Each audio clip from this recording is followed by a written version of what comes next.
안녕하세요. 기술업계에서 정말 흥미로운 소식이 들려왔습니다. 오랜 경쟁자였던 인텔하고 엔비디아가 손을 잡았다는 건데요. 와, 이게 뭐랄까? 영화에서 라이벌들이 갑자기 동맹 맺는 것 같은 그런 느낌이죠. 오늘은 바로 이 놀라운 협력 관계, 이걸 한번 깊이 파고들어 볼까 합니다. 엔비디아의 그 파격적인 투자 배경부터 시작해서요. 두 거인이 앞으로 함께 그릴 기술 청사진, 그리고 또 이 협력이 AI와 PC 시장, 더 나아가서 여러분의 어떤 기술 경험에 변화를 가져올지 그런 핵심적인 내용들을 좀 깊이 있게 살펴보려고 합니다. 자, 그럼 이 중요한 변화가 뭘 의미하는지 제대로 한번 파악하러 가볼까요? 네, 이 분석을 통해서 기술의 미래가 어떻게 바뀔지 뭐랄까 같이 한번 그려보는 그런 시간이 됐으면 좋겠습니다. 먼저 가장 핵심적인 뉴스부터 짚어보죠. 엔비디아가 인텔에 무려 50억 달러, 주당 23.28달러 조건으로 투자를 결정했습니다. 근데 이게 단순히 돈만 넣는 게 아니라 그 데이터 센터랑 PC 제품 분야 있잖아요. 여기서 여러 세대에 걸친 기술 협력까지 포함하는 아주 전략적인 파트너십이라는 점이 중요합니다. 네, 그렇죠. 진짜 오랜 기간 경쟁해온 두 회사인데. 맞아요. CPU랑 GPU 시장에서 계속 부딪혔는데 이렇게 손을 잡은 것 자체가 사실 엄청 큰 뉴스죠. 여기서 또 하나 흥미로운 배경이 있는데요. 이 발표 바로 직전에 이미 미국 정부가 인텔 지분을 한 10% 정도 확보했다는 사실입니다. 아, 정부가 먼저 움직였군요. 네, 어떻게 보면 정부 차원의 어떤 지원 움직임 이후에 기술업계 거물이 딱 투자를 결정한 그런 모양새가 된 거죠. 이런 정부 움직임하고 또 이번 협력 발표, 이게 시장에서도 바로 반응이 왔습니다. 발표 직후에 인텔 주가가 하루 만에요, 20% 이상 급등했어요. 와, 이게 몇 년 만에 가장 큰 폭으로 오른 거라고 하더라고요. 20%면 엄청나네요. 네. 그러니까 시장이 이 협력이 얼마나 큰 기대를 거는지 뭐랄까 단적으로 보여주는 숫자라고 할 수 있겠죠? 맞습니다. 단순히 그냥 두 회사가 합쳤다 이걸 넘어서는 거죠. 산업 전체에 미칠 영향 같은 걸 기대하는 거겠죠? 맞습니다. 이 협력의 진짜 본질은 결국 기술에 있는 거거든요. 크게 보면 한 두 영역에서 중요한 변화가 예상되는데요. 첫 번째는 역시 데이터 센터입니다. 인텔이 엔비디아의 그 강력한 AI 인프라 있잖아요. 특히 GPU하고 잘 맞물려 돌아가도록 최적화된 그런 맞춤형 X86 CPU를 이제 설계하고 또 제조하게 되는 겁니다. 아, 그냥 CPU 만드는 게 아니라 엔비디아 맞춤형으로요? 그렇죠. 핵심 목표는 뭐냐면 CPU랑 GPU를 단순히 그냥 연결하는 걸 넘어서 이걸 하나의 시스템으로 보는 거예요. 그래서 전체 성능을 최적화해서 대규모 AI 학습이나 추론 작업 있잖아요. 이런 것들 속도랑 효율을 그냥 극적으로 끌어올리는 거죠. 여기서 특히 주목할 점은 바로 이 시스템 레벨 최적화라는 개념입니다. 개별 부품 성능 경쟁 이걸 넘어선다는 거죠. 비유를 좀 해보자면 예전에는 그냥 최고 성능 엔진 CPU랑 최고 성능 변속기 GPU를 각자 만들어서 조립했다면 이제는 처음부터 그냥 완벽한 레이싱카를 딱 만들려고 엔진이랑 변속기를 같이 설계하고 막 미세 조정하는 거 이런 거랑 비슷하다고 볼 수 있겠네요. 네, 정확한 비유십니다. 단순히 부품만 좋은 게 아니라 전체 시스템이 진짜 유기적으로 착착 돌아가서 지연 시간 줄이고 데이터 처리랑 확 늘리고 이게 핵심이군요. 맞아요. 구체적으로 그럼 어느 정도 성능 향상을 기대해 볼 수 있을까요? 특히 그 CPU랑 GPU 그리고 또 다른 가속기들 있잖아요. 이런 것들 사이에서 데이터가 왔다 갔다 하는 속도를 높이고 지연 시간을 확 줄이는 거. 그 고대역 폭 저지연 인터커넥트 기술, 이게 아주 핵심적인 역할을 하게 됩니다. 인터커넥트요. 연결 기술이 중요하군요. 네, 지금 대규모 AI 모델 훈련할 때는 여러 GPU의 데이터를 쫙 뿌렸다가 다시 결과를 모으고 하잖아요. 이 과정에서 병목 현상이 생기기 쉽거든요. 바로 이런 부분을 시스템 차원에서 풀려는 거예요. 분산학습 효율 높이고 불필요한 데이터 이동 줄이고 결국에는 더 빠르고 또 에너지 효율적인 그런 AI 인프라를 만들겠다. 이게 목표인 거죠. 아, 기존 방식하고 비교하면 아마 상당한 속도 개선 그리고 효율 증대 이걸 기대해 볼 수 있는 부분이죠. 데이터 센터 같은 그런 거대한 인프라뿐만 아니라 우리가 매일 쓰는 PC, 이 분야에서도 큰 변화가 예고된 거죠. 그렇습니다. PC 쪽은 어쩌면 더 흥미로운 접근 방식이 나왔어요. 인텔 CPU하고 엔비디아의 그 고성능 그래픽카드 RTX GPU 있잖아요. 이걸 각각의 작은 반도체 조각, 그러니까 칩렛 형태로 만들어서 하나의 패키지 안에 통합하는 방식입니다. 칩렛이요. 아, 그 레고 블록처럼 조립한다는 그거 말씀이시죠? 네, 맞아요. 치블렛이라는 게 특정 기능을 하는 작은 반도체 다인데 이걸 진짜 레고 블록처럼 딱딱 조합해서 고성능 칩 하나를 만드는 기술이거든요. CPU, GPU뿐만 아니라 AI 연산만 전담하는 NPU 같은 거, 이런 다양한 기능의 칩렛들을 아주 가깝게 착 붙여놓는 거죠. 그럼 성능도 올라가고 효율도 좋아지고.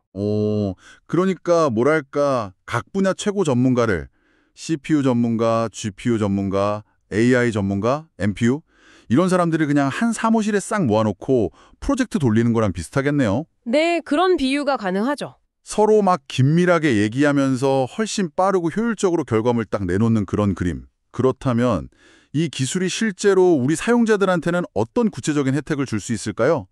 단순히 게임 빨라지는 거? 뭐 그 이상일 것 같은데요. 맞습니다. 이게 가져올 가장 큰 변화는 바로 온디바이스 AI. 그러니까 PC 자체에서 강력한 AI 기능을 직접 돌리는 시대.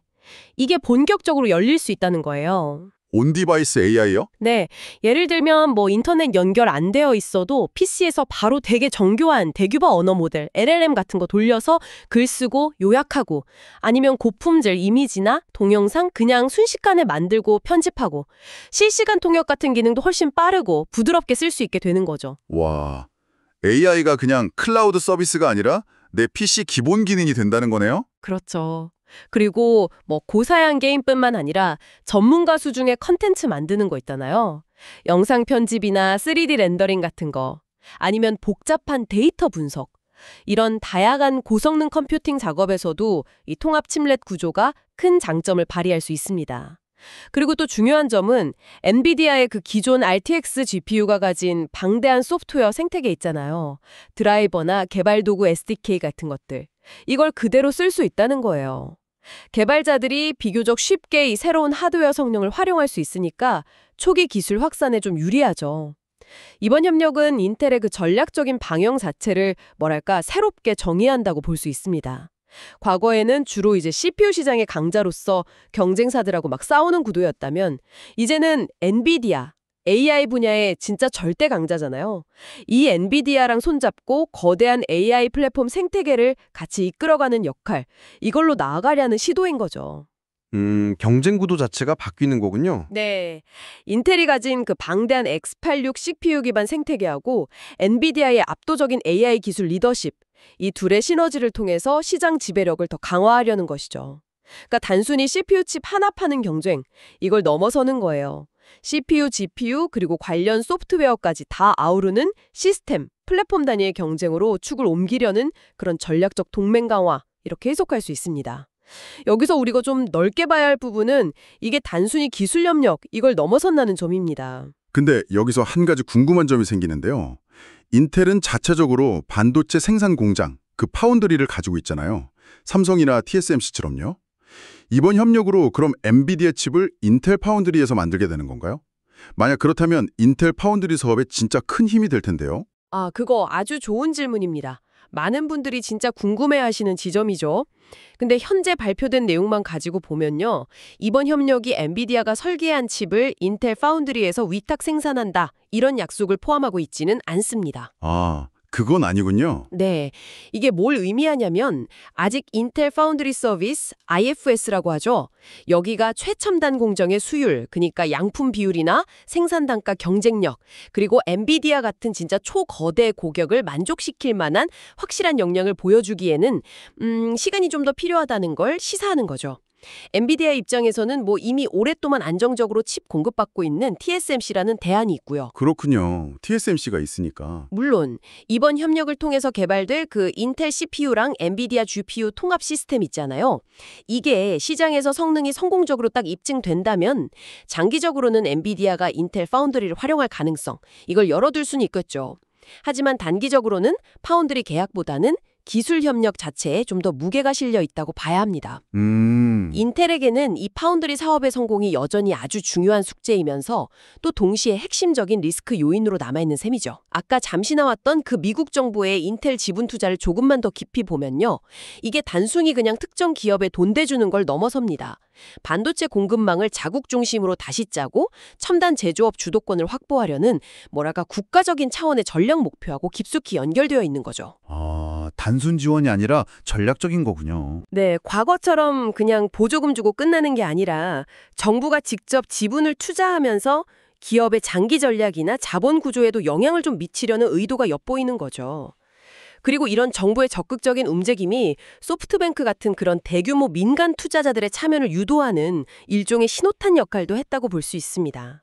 정부가 하니까 다른 투자자들도 따라오는. 그렇죠. 이렇게 확보된 자본은 인텔이 앞으로 막대한 비용이 드는 차세대 공정 연구 개발이나 생산시설 확장에 투자하는 데 아주 중요한 동력이 될 겁니다. 물론 이렇게 장밋빛 전망만 가득한 건 아니겠죠. 아무리 거대한 기업들이 협력한다고 해도 예상치 못한 난관이 있을 수 있으니까요. 어떤 위험 요인들을 좀 주의 깊게 봐야 할까요? 가장 큰 불확실성은 역시 실행에 있습니다. 실행력. 양사가 발표한 그 청사진 있잖아요. 데이터 센터용 맞춤 CPU라던가 PC용 통합 칩렛 같은 기술적인 목표들. 이걸 실제로 얼마나 성공적으로 구현해내고 또 약속한 성능과 효율을 시장이 원하는 딱 그 시점에 맞춰서 보여줄 수 있을지. 이게 관건인 거죠. 그렇죠. 말은 쉬운데 실제로 만드는 건 다르니까요. 네, 아직 구체적인 제품 라인업, SKU라고 하죠. 아니면 상세 사양, 예를 들어서 정확한 작동 속도, 클럭이나 전력 소모량, 지원하는 메모리 규격, 칩렛끼리 어떻게 연결하는지 이런 기술적인 세부 사항들이 많이 공개가 안 됐어요. 이런 부분들이 실제로 어떻게 구현되느냐에 따라서 협력의 성패가 갈릴 수 있습니다. 여기서 우리가 던져봐야 할 질문은 과연 이 복잡한 기술 통합 프로젝트가 계획대로 순조롭게 진행될 수 있을까 하는 점이죠. 경쟁 환경의 압박도 이거 무시 못하겠죠. CPU 시장에서는 여전히 AMD가 강력한 경쟁자로 버티고 있고요. 특히 서버 시장이랑 고성능 컴퓨팅 분야에서 되게 잘하고 있잖아요. 네, AMD가 요즘 무섭죠. 그리고 또 전력 효율성 앞세운 IM 기반 칩들. 이것도 모바일뿐만 아니라 데이터 센터랑 PC 시장까지 막 넘보고 있고요. 게다가 그 대형 고객사들 있잖아요. 클라우드 서비스 기업이나 PC 제조사들. 이런 데는 특정 회사 기술에 완전히 종속되기보다는 여러 공급업체를 활용하는 멀티벤더 전략, 이걸 선호하는 경향이 강하잖아요. 맞아요. 이런 점들이 인텔, 엔비디아 연합의 시장 확대에 좀 제동을 걸 수도 있겠네요. 맞습니다. 경쟁사들의 기술 발전 속도나 가격 정책도 중요한 변수고요. 고객사들의 그 멀티벤더 전략은 인텔의 시장 점유율이나 가격 결정력에 계속해서 압박을 줄 수 있습니다. 더불어서 거시 경제 상황의 변화, 예를 들어 경기 침체로 IT 투자가 위축될 가능성, 이런 것도 봐야 하고요. 실제 클라우드 기업이나 PC 제조사들이 이 신기술을 얼마나 빨리 도입할지, 그 속도 역시 중요한 변수입니다. 아무리 기술이 뛰어나다고 해도 실제 구매로 안 이어지면 의미가 없으니까요. 그렇죠. 결국 팔려야 되는 거니까. 네. 기업 고객들은 총 소유 비용, TCO 관점에서 성능 향상 효과를 아주 꼼꼼히 따져볼 거고요. 또 새로운 시스템의 안정성이나 보안 문제에 대한 검증도 필요할 겁니다. 마지막으로 이런 거대 기업 간의 협력은 미국뿐 아니라 여러 나라의 경쟁 당국으로부터 반독점 심사 같은 규제 승인을 받아야 하거든요. 이 과정에서 예상치 못한 제동이 걸리거나 조건이 붙을 수도 있고요. 또 요즘 더 중요해진 반도체 관련 수출 통제나 기술 보호주의 같은 그런 지정학적 변수들, 이것들도 잠재적인 위험 요인입니다. 자, 그럼 오늘 나눈 이야기들을 한번 정리해 보겠습니다. 엔비디아의 대규모 투자하고 인텔 간의 전략적 기술 협력, 이건 AI와 PC 시장의 미래 지용도를 바꿀 만한 잠재력을 가진 매우 중요한 사건임은 분명해 보입니다. 특히 인텔에게는 이번 협력이 AI 시대의 약간 후발주자라는 이미지를 좀 벗고 엔비디아랑 같이 플랫폼 생태계의 중심으로 도약할 수 있는 그런 결정적인 기회가 될 수 있습니다. 하지만 넘어야 할 과제들도 만만치는 않습니다. 자체 파운드리 사업의 강쟁력 확보 문제, 또 야심찬 기술 로드맵을 실제로 구현해내야 하는 그 실행력의 문제, 그리고 AMD, ARM 등과의 치열한 경쟁 환경하고 또 시장이 이걸 얼마나 받아들여 줄지 수용성 확보 같은 여러 불확실성이 존재합니다. 결국에는 얼마나 계획대로 기술 개발하고 제품 출시가 이루어지고 또 시장에서 좋은 반응을 얻느냐, 이게 관건이겠네요. 네, 앞으로 이 협력의 성공 여부를 좀 가늠하기 위해서 우리가 주목해서 봐야 할 몇 가지 중요한 지표들이 있습니다. 첫째는 구체적인 제품, 그러니까 어떤 사양의 CPU, GPU 통합칩, SKU들이 언제 출시되는지 이걸 좀 지켜봐야 합니다. 네, 제품 출시 일정. 둘째는 발표된 제품들의 실제 성능을 객관적으로 보여주는 벤치마크 결과, 이게 어떻게 나오는지 확인해야겠죠. 성능이 중요하니까요. 셋째, 마이크로소프트, 애저나 구글 클라우드 같은 주요 클라우드 서비스 제공업체들, 그리고 데리나 HP 같은 대형 PC 제조사들이 이 새로운 시스템을 실제로 채택하는지 여부, 이게 매우 중요합니다. 그렇죠. 대형 고객사들이 써줘야죠. 넷째는 아까 말씀드렸던 인텔 파운드리 서비스, IFS의 실질적인 성과, 예를 들어 수율 개선 소식이라던가 새로운 대형 고객 확보 여부 같은 거, 이것도 장기적인 관점에서 좀 눈여겨볼 필요가 있습니다. 투자자 입장에서는 결국 이런 지표들이 인텔의 실제 매출과 수익성 개선으로 어떻게 연결되는지 이걸 최종적으로 확인해야 할 것입니다. 이런 중요한 소식들이 나올 때마다 저희가 다시 한번 좀 깊이 있게 분석해드릴 기회가 있을 것 같습니다. 오늘 저희가 함께 살펴본 인텔과 엔비디아의 협력, 이건 단순히 두 기술 기업의 이야기가 아닙니다. 이 변화의 물결은 앞으로 여러분이 사용하게 될 컴퓨터의 성능, 또 AI 기술이 우리 삶에 적용되는 속도, 더 나아가서는 글로벌 기술 산업 전체의 경쟁 구도에까지 영향을 미칠 수 있는 중대한 전환점입니다. 마지막으로 듣는 분들께 한 가지 생각해 볼 만한 질문을 던지면서 마무리하고 싶습니다. 지금 논의는 주로 CPU랑 GPU의 효율적인 결합, 시스템 레벨 최적화, 여기에 초점을 맞추고 있잖아요. 근데 이렇게 하드웨어 수준에서 깊이 통합된 기술이 과연 우리가 지금은 상상조차 하지 못하는 완전히 새로운 종류의 소프트웨어나 AI 활용 사례, 이걸 탄생시킬 가능성은 없을까요? 새로운 가능성이요? 네. 예를 들어서 지금은 고성능 서버에서나 가능한 실시간 복합 AI 분석이나 초고해상도 생성형 AI 모델 돌리는 거, 이런 게 개인 PC나 노트북에서 그냥 아무렇지 않게 가능해진다면 그러면 우리의 일하는 방식이나 창작 방식은 또 어떻게 변하게 될까요?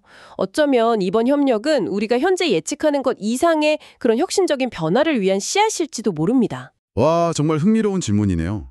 기술의 발전이 어떤 새로운 가능성을 열어줄지 지켜보는 건 언제나 설레는 일인 것 같습니다. 오늘 인텔과 엔비디 협력에 대한 심층 분석은 여기까지입니다. 다음에 더 흥미롭고 깊이 있는 주제로 다시 찾아뵙겠습니다.